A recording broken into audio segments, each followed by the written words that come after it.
Facebook and YouTube, and we're now live on Instagram. Just me, I'm the show today. Just kidding, Robert's right behind the camera, about to join me.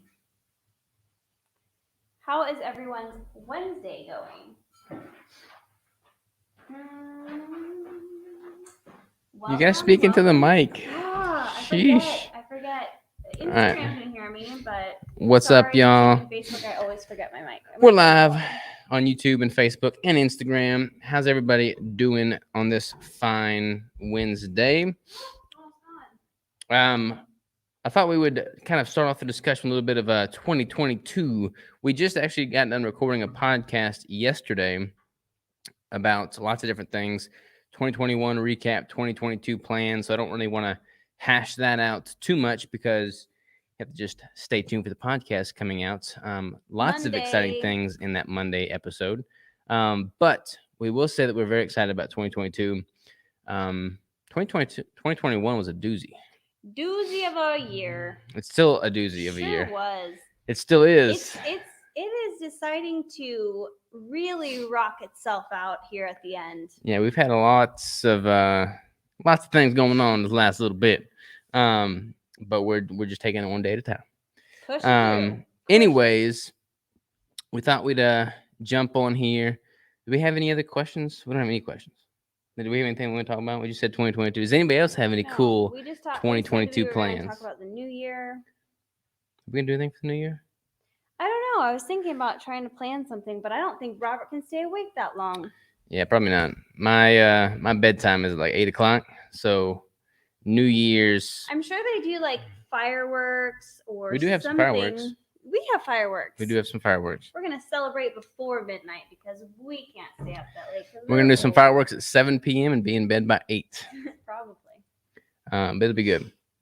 It will be good. Keto Greg, what's up, man? Just got done talking with you. I'll say it on here. This is also in the podcast, but we got 2 new coaches jumping on the DSK platform. Jen Patero and Keto Greg Mahler here on Instagram.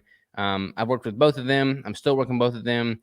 They both earned their pro card. They're now going to become coaches. They're amazing individuals, and they will be available for coaching on the deeperstateketo.com website at the beginning of the year. So January 3rd. January 3rd, Monday. Monday. Everything's happening on Monday. The podcast is coming out. New coaches on Monday. Lots of things. Day. We actually have another thing happening on Monday, but I can't tell you. That's actually happening on Sunday. Yeah. But we're not gonna. We'll tease that later. Sunny says, "Come over for fireworks." Are you guys? She said, "Coming over for fireworks." Oh, coming over. You can come over. Maybe we should plan something. We should burn that big old pile. We should burn that big old pile. You guys have plans? You should text me. Because that's a Friday. I'm gonna be working all weekend. You don't have to work Friday night. You can work on Saturday and Sunday. Yeah. We're just planning our weekend with you guys here. Don't worry about it. What's for dinner tonight? Dinner tonight. I didn't even eat that taco salad. I didn't eat anything today. Really? Yeah. I had like half a sausage. We are having, what are we having? We're having Keto Explore. Chili. Yeah. Did he ever announce that? I don't know, but it's amazing. It's so good. So we're going to have that for dinner tonight. I didn't thaw out any meat, and I'm going to the store on Friday. So I'm like trying to scrounge with what we have so that I don't have to go to the store and I can just go get the good stuff. So I'm excited for routines to get back in action. Everybody like gets all crazy wonky with the holidays, and I like the holidays, but I like routines a lot. So I'm looking forward to that. Sunny said dinner is ground beef. I almost thought out ground beef and was going to do that for dinner. And I was like, just a bowl of ground beef. But we had taco salad last night. So I feel like that was just so much ground beef. Triple G says, "What's up, savages? What's up, man?" Cindy says, "I am 62-year-old female and I want to start weight training, but younger trainers don't know how to coach an older body. Any suggestions?" Where are you looking for a trainer at? If they are a trainer at a facility, they should be able to train anyone. So like pregnancy, no matter what age, no matter what gender, they should. And if not, then they shouldn't be doing their job. But any suggestions?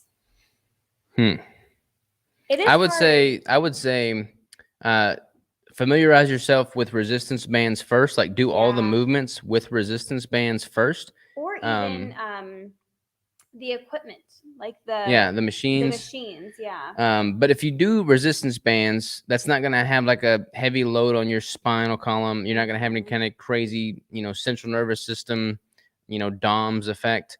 You're not going to have to worry about anything crazy happening from a lack of mobility, like if a dumbbell came the wrong way and threw out something. So resistance bands and just simply going through all the movements with resistance bands so you can familiarize yourself with how the muscle feels in action in the eccentric and concentric position with a band would be good. And then going through the machines, most gyms have like a pretty good little circuit with the machines. So you can kind of just do that. And then once you know how the muscle's supposed to feel when it's being worked, then you can have a lot more confidence doing more of the free weights and stuff. But you can definitely start with the bands and the machines. I feel like Bronson has some good stuff for. Yeah, Bronson's got some really good mobility stuff. What is his username? Apex training. On everything? Yeah, APEX. Apex Training. Bronson is he does a lot of stuff for it's fit over 50, right? He has a lot of mobility stuff, a lot of CrossFit stuff. But the mobility stuff would be really good. Yeah, that might be a good place to look for that information. I have like 3 different programs like on my website, for example.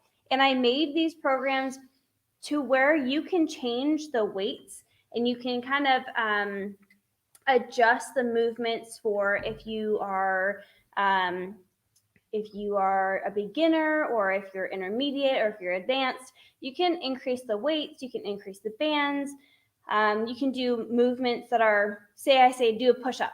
Rather than doing just like a regular push-up, you can do an incline push-up or a push-up on a wall. That makes it a little bit more easy and doable until you can build up the strength and stamina to do it from the ground. But it is hard if you don't know those different kind of levels of training. It does make it a little bit more difficult. So I would definitely try to find someone local that you can work with. But if not, then Bronson does have some really good things. And then just do what feels really good for you. I love the ideas of doing machines. It's much harder to hurt yourself on a machine. And then bands are also awesome. Yes, indeed. How we doing on Instagram over here? Good. Everyone's just hopping on, but not saying hi. Hello. Hello. Welcome to the show. Throw some questions. Throw some questions our way. I feel like we really need to start getting better at coming to the live with a legitimate theme to talk about. Maybe we should pick a theme per month. A theme per month. Yeah. What can December's theme be? Like we can either dive into. I can expand a little bit on the post that I made the other day. Sure, go for that. All right, so if y'all have not yet seen my Instagram post from yesterday, it was basically talking about how lower protein in the context of a caloric deficit may not be that bad, depending on the situation. So you only have so much space to talk on Instagram in the captions, and it gets kind of muddy because you can't really say everything you need to say, and then people start jumping in. I'm not advocating low protein. I've never advocated low protein. I've always advocated optimum protein. Sometimes that protein is going to be optimal at a higher intake. Sometimes that protein is going to be optimal at a lower intake. Dieting is all about trade-offs. It's a give and take. Like from a optimal hormone and metabolic standpoint, you're not going to be in a caloric deficit. Like that's just not the best environment for optimizing hormones and metabolism. However, for optimizing fat loss and a lean composition, you are going to need to be in a caloric deficit. So when you're in a caloric deficit, you have a trade-off of, what do you make your macronutrients out of? If you're doing a ketogenic low-carb diet, you're probably not going to have very much of that coming from dietary carbohydrates. So you have fat and protein for which you're going to distribute your remaining macronutrients while in a deficit. If you're incredibly lean, which you will likely be on the tail end of a deficit when the deficit is quite extreme, then you don't have very much stored body fat for your body to tap into for fuel and energy as a fat adapted athlete. At that point, you really have to lean on dietary fat because you don't have the stored fat. If you don't have very much dietary fat because you're making up the majority of your macros from protein, then you're probably not going to feel great from an energy standpoint. You're probably going to have more of a hormonal hit, and you're just not going to be optimized in the state of being in a deficit. A lot of people keep protein very high in a deficit in that environment because they feel that it's the most muscle sparing option. And protein is very muscle sparing. However, ample dietary fat in the context of a deficit is also very muscle sparing because it's going to give you more energy to maintain your heavy training and intensity. And that's going to be very muscle sparing. And it's going to help to keep your hormonal levels somewhat stabilized. And that's also going to be very muscle sparing. I've done high protein deficits. I've done high fat deficits.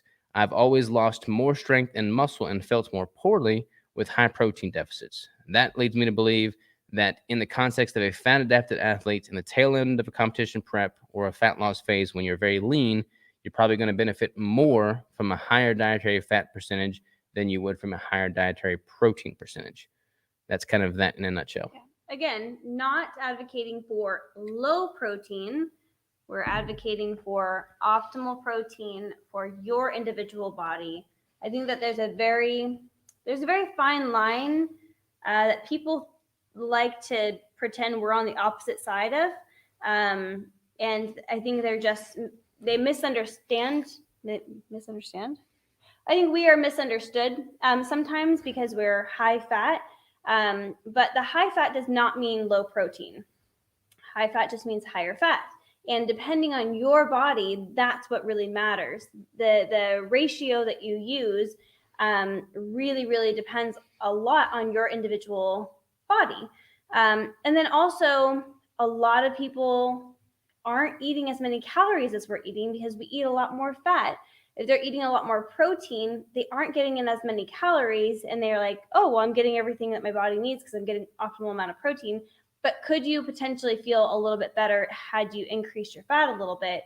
That is, we will never know unless they try it. Boom. All right, Joe Davis, what's up, man? I'm wearing your shirt. Hey, you too. How you doing, bro? I'm wearing Robert's shirt. Yeah. All right. You got any more questions? Where's all the questions, y'all? We got people on Instagram. We got people on YouTube and people Facebook. People are vacationing, taking time off. It's a week between Christmas and New Year's. People never know what to do with themselves this year or this week of the year. Goodness. All right. Well, we got a big surprise coming this Sunday. So if none of y'all, hopefully y'all are all subscribed to the 7 Set Sunday newsletter and the Keto Brick newsletter, because we got a big surprise coming. What? I'm just listening. Oh. So hopefully you're subscribed to both those newsletters so that you are up to date. Here we go. Biggest difference between carnivore and keto for bodybuilding? That's a great question. Honestly, I view carnivore as a subset of keto. It's basically like a more restrictive version of keto. Not necessarily a bad thing in the sense of being more restrictive. You just have fewer options because you don't have the greens. You don't have the there's a lot of fat options that aren't available to you. There's a lot of protein options that aren't available to you. Like, depending on how strict you are with carnivore, you're not going to have a lot of the yogurts. You're not going to have a lot of the oils. You're not going to have any of the greens. You're not going to have any of that stuff, any of the nut butters, any nuts at all. So it's a little bit more restrictive in that sense. I like doing keto because it simply gives me more variety with my foods. If I was suffering from a bunch of autoimmune issues and I couldn't tolerate those foods, then I would probably veer more carnivore. At the end of the day, I'm pretty much carnivore plus keto bricks because it gives me a little bit more variety, and I like the taste and texture difference. In the way that we do, or Robert does for like a competition prep, he's under 10 grams of carbs the whole time. So really, if you think about a carnivore, if they're really tracking their carbs, they're tracking their eggs, their heavy cream, if they do heavy cream. They're tracking any organ meats that might have some carbs in it, things like that. They're probably going to be around the same thing. So Robert really does. I do all of his meal preps, but he really does do mostly carnivore with the bricks, and that is his like competition prep meals. Ground beef, eggs, and bricks. I would also say I don't know. I feel like a lot, and I don't know specifically for bodybuilding, but I do feel like a lot of carnivores choose not to track macros because they're like, I'm just going to eat 1 steak a day, or I'm going to eat, a pound of ground beef or whatever it is. That might also be a little bit of a difference just because because a lot of people think I'm just eating meat, I can kind of eat as much as I want. They may not be tracking it so strictly as maybe we would if we were doing strict carnivore bodybuilding cut. Yeah, a lot of people that do carnivore and do stuff from like an intuitive eating standpoint, oftentimes are getting a lot of protein and not enough fat. So they maybe not be having enough energy coming in. Maybe they're not eating enough calories. So no matter what diet you follow, you don't have to always track, but it's good to get like some baseline tracking metrics and then just kind of see what you're averaging, even if it's just intuitively. So like eat intuitively for like however long you want, especially if you're seeing the results you want to see, but then just, randomly track what your average day of consumption is to kind of get a pulse on what your consumption is going to be good. Running a half marathon, keep my carbs under 20 grams a day. How would you suggest I use keto bricks to fuel for the race? Well, keto bricks are great while you're actually doing the race as well, like fuel as you go. If you are someone who does like to eat, I know when Robert did his marathon, you didn't eat. No, I fasted. Electrolytes and fasted. So I think it depends on the individual on like how you like to fuel yourself on the run. But I know that some people do that. They'll cut up the bricks and just do like little bite-sized pieces, keep it in their little pouch, and they'll just pop in a bite of keto brick, and then they're good to go. But what else? Honestly, I did my marathon fasted, and I never once hit a wall or bonked from an energy standpoint. So what I like to do is, have a big refeed meal the night before from proteins and fats. So like a keto caloric refeed. So more calories than you typically do, all coming from proteins and fats. And then let that fuel the next day's workout. Fat and protein, they both absorb relatively slowly. So it's not like you're going to get, if you're like running on E and you consume anything, your body's going to like take note of that.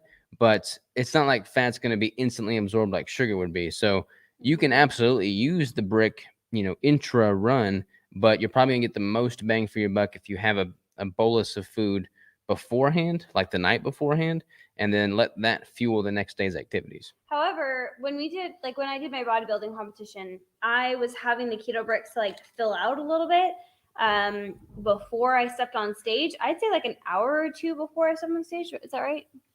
Yeah, what we did is you like starting about an hour or two or a few hours before, you do about a quarter brick every hour. Yeah. So with that, it was helpful because it kind of gave you a little boost of energy. Like you did feel like a little bit better because, show day, you're excited, you're nervous, you get up early, you didn't really sleep well the night before. So that might also be beneficial to have some an hour, 2 hours, or sometime in the morning before you do your race. Because it doesn't sit heavily on your stomach either. So it's not like you're having like this huge meal.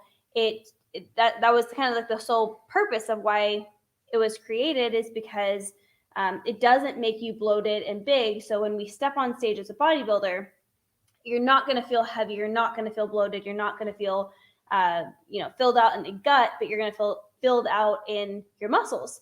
So that might be able to do the same thing as far as endurance as well. Plus, you get the electrolytes and the sodium. That's true. Joe said, attacked you in a Masters Strongman group. Awesome, man. I will check it out. I love fueled runs. I had fueled before a run with Keto Brick, and it helped. There you go. It's awesome. Truckology 101. What's up, man? Hey, guys, I just jumped on. Thanks for the content. I'm pretty much carnivore plus bricks, pre-workout, and coffee as well. Nice. Sounds like we got the same diet, man. Good to know. Thank you. I got my best time after fueling with Keto Brick. Keto Brick is amazing. Thank you. Well, thank you. That's what I love to hear right there. Hear. Joe Davis says, brick before the run, and it worked for me. And Tina, not eat, none running. Brick before the run, and it worked for me. And Tina. And then I don't think they ate during the run, is what he said. Oh, yeah. That's cool. It's cool to hear so many endurance people, like, using it for endurance. Like, I absolutely love to hear that. Yeah, because I'm not a runner by trade. I run every day, but I'm not a runner by a long stretch. But I do eat the bricks every day, so I'm halfway to a runner status. I am two-thirds, I think. 2/3? The way through a malt brick right now. There you go. Yeah, you just open that up. Is that a fresh one or an old one? I think it was an old one. It was sitting on your desk. I have no idea Is how it long good? it's been sitting there. Is it good? Yeah. I've been on a malt kick lately. I've been eating all kinds of malt drinks. I don't generally eat the chocolate peanut butter cup, but I have been on a roll with the chocolate peanut butter cup lately. I've been eating a brick a day, and it's stinking good. Kayla Simmons says, just started lifting daily. I'm also keto, but I'm really not hungry during the day. I know I need caloric surplus to build muscle. How do I get myself to eat more when keto or when deep keto? I really don't feel hunger. So if you take your calories down too low, too long, I don't know how low you're on your calories, but your metabolism will be depressed. Like it'll down regulate. And there is a feature in which a depressed metabolism results in less hunger. So it's kind of counterintuitive, but if you eat more, ramp up your metabolism, you'll probably actually experience more hunger. I have several clients that are not hungry, but they've been chronically undereating. So I'll basically say, look, you have to eat more. And then there'll be like an initial phase where they're just not, they feel like they're forced eating for a little bit. And then after that, their hunger ramps up, follows suit. All of a sudden, they're like, why am I so hungry? I'm eating hundreds of calories more than I was. Yeah.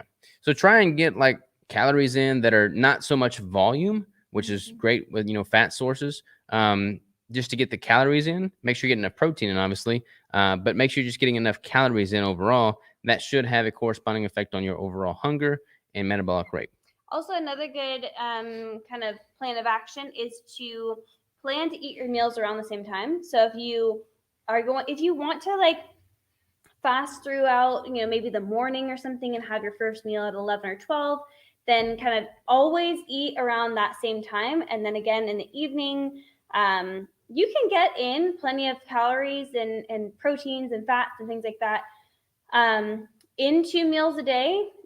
But I would try to like plan to eat around the same time. Otherwise, you will just continue to do the fasting just because you won't be hungry. But if you kind of say, okay, I'm going to eat at this time every day, and it can be just like 2 hard-boiled eggs and a couple pieces of bacon, or a slice of cheese, some almonds, and some steak bites, or something like that.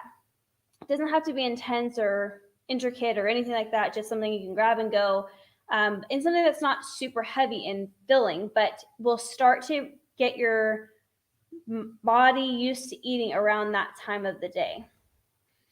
I'm gonna come right back to you, Truckology. Thank you. We'll use bricks more. Love them. Love you guys. Yeah, I have a big protein heavy breakfast post workout, but lunch and dinner are so hard to keep eating. Yeah, you might try condensing lunch and dinner and having basically 2 meals a day. Like if I'm eating a ton of food, I sometimes break it up into 3. But if I'm having a hard time getting it all in, and if you're not eating at a caloric surplus, but you're not really hungry, you may find more benefit in trying to eat 2 meals a day. So you got a longer gap between your breakfast and dinner meal. That'll kind of ramp up your hunger a little bit more before that dinner meal. And then you have a larger meal as your last meal for the day. And I usually try to do equal parts protein to fat, if not a little bit more fat per meal too. And that'll help a lot for you to get in the calories that you're needing. If like you're going to have 50 grams of protein for breakfast, then also have 50 or more grams of fat for breakfast. And that will help also with your later meal as well. Truckology says, same diet, but I'm still fluffy in the middle. Can't seem to get rid of the biscuit belly and love handles. Any advice? Man, we need to talk again about nutrition. We talked a little bit last time we were on a call. I don't know where your calories are at right now. I don't know what your macros are like, but you had mentioned, I'm trying to remember correctly here, you were doing a building phase for a little bit, and then I think you're planning on cutting later as you were more routine with your gym status, because you're driving a truck all the time, so you don't have that much of a gym until a certain part of the year. What time of the year does it make sense for you to do a cut? I forget what you told me that one time. Yeah, that was going to be my question is how much movement are you getting in? Got you. We'll definitely try that. Resting metabolic rate is 1,300. Been aiming for 1,700. Thanks so much. Okay, let's talk about this for a second. The resting metabolic rate is basically what your body says that it will burn if you were in a coma. So if you were bedridden, laying there doing nothing. Yeah, like basal metabolic rate. Like if you're in a coma, sitting in a bed doing nothing, that's what the calorie intake would need to be for you to like maintain what you currently have. Of course, you wouldn't actually maintain because your muscles would be depreciating because you're not using them. But that's basically what it would take to keep the lights on, so to speak. You don't want to target that and go just above that. You want to target your maintenance intake and then go just above that. Mm-hmm. So, Stinking fly. A lot of people, a lot of stinking coaches, and it drives me up the wall, will go off of BMR and they will tell you that that's all you need to eat and then you'll lose all the fat and you'll do great. And it really drives me nuts because it couldn't be more incorrect. yeah. So like your maintenance intake is your BMR, your basal metabolic rate, plus your training, so the activity that you do through the training, plus your NEAT, which is the non-exercise activity thermogenesis, which is basically just fidgeting, walking around, changing the laundry, et cetera, and then plus your TEF, which is thermic effective food. So that's the calories it takes your body to burn the food that you consume to convert it into energy. So your maintenance intake is going to be, it should be higher than your BMR. So if you're at 1,700 calories, that may only be your maintenance intake. That may not be a surplus. I like to see all my female clients maintaining, over 2,000 calories, no problem. Yeah, that's, I think for both of us, we both like to see our female clients pretty much of any size, any stature, anything. I've never not been able to get a client over 2,000 calories and maintain their weight. And I think that should be a goal for a lot of people. And I don't want to say that for everyone because it may not be correct for you, but I would say that the majority of my female clients are above 2,000 calories unless we're in a cut. But I would like to say for you, Kayla, that you're trying to work on this right now. So I think you're doing a fantastic job by aiming at the 1,700. And then maybe once you consistently are able to get that, then try for 18 or try for 19 or try for 2,000. But just little baby steps to make sure that you're getting more and more in and see how your body responds at those amount of calories. So I think you're doing great with the aiming for the 17. Boom. Truckology says gym and sleep is more consistent in the winter months. Maintenance calories 2,700-ish. I'm eating around 2,400-ish. 200 protein, 200 fat, 30 carbs, 5 to 7 days of weight training per day, and 2 to 3 hours a week of cardio. Yeah, I mean 2,400. That's a little bit underneath your maintenance intake. So what I've always found is I'll typically start my clients at maintenance, and then I'll slowly chip away from that. I'll typically gradually increase protein while I'm dropping fat because I'll start them at a very high fat ratio to begin with. And then I'll figure out what their protein threshold is. Then I'll drop both protein and fat. So 2,400 isn't too far below your maintenance though. So it's not abnormal that you haven't lost a ton of weight yet. But if you keep chipping away at that gradually, you don't want to just drop 500 calories overnight, but just, gradually drop 5 or 10 grams of protein and fat every single week. Dylan asked, how many weeks are you going to miss MMA? Dylan, let me tell you, bro. I'm just intimidated. I'm petrified, mortified by you. That's off a movie, but I forget the movie. No, I don't miss MMA, man. I was looking forward to punching you in the face today, but I couldn't because I had a deeper state keto meeting. Deeper state keto. But I'm not gonna miss it next week, I don't think.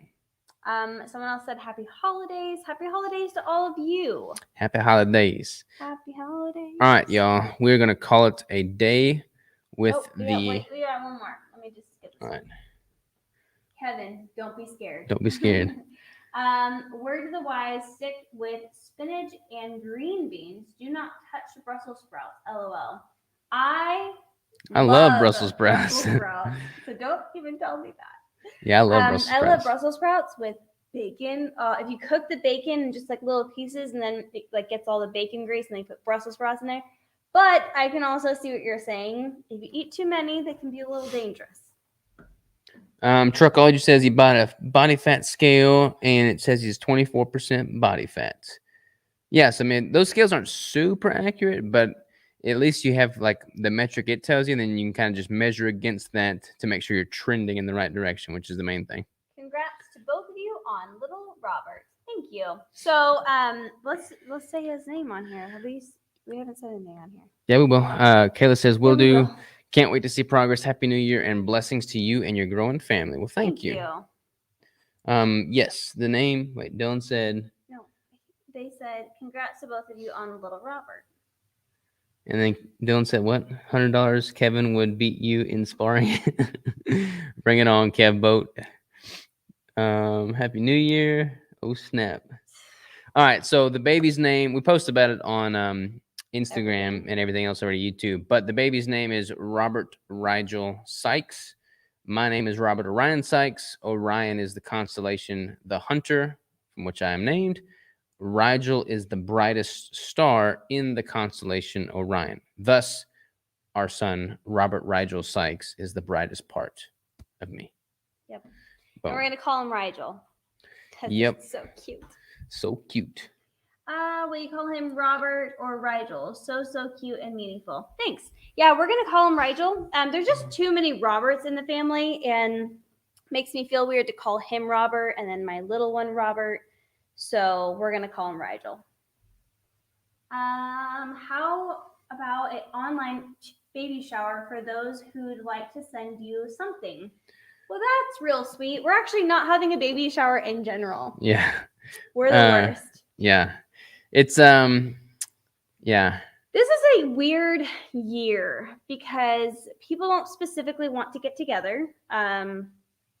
Just there's. We want to get together with people. We miss people. We do miss people. But there are people who don't want to get together. My family is all on the coast. So it's really hard to get together with them.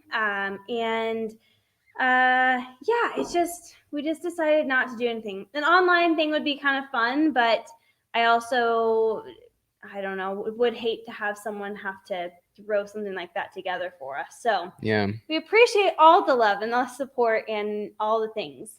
You can buy some bricks. You can buy some bricks. There you go. Yeah, the bricks. That way you get something out of it. You get some healthy nutrition, and we all win. So cute. All right. Boom chakalaka. I think that'll do it. All right, ladies and gentlemen, we love you. We missed you. Merry Christmas, Happy New Year. Next year's. Yes, next year's topic. Next week's topic. Next year's topic. What's next week's topic? Next week's topic is going to be about the surprise. No, that's boring. It's not we can boring. also talk about that. Well, you can talk about it, all right. But they're already going to know about that. So. All right, let's talk about I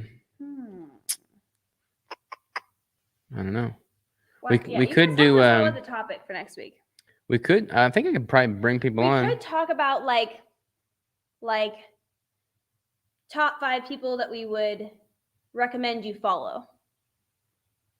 Okay. Like you pick 5, I'll pick 5, and we can pick it for like different reasons, like raising your kids on keto, carnivore, weight training, or whatever. But I'll pick 5 people, you pick 5 people.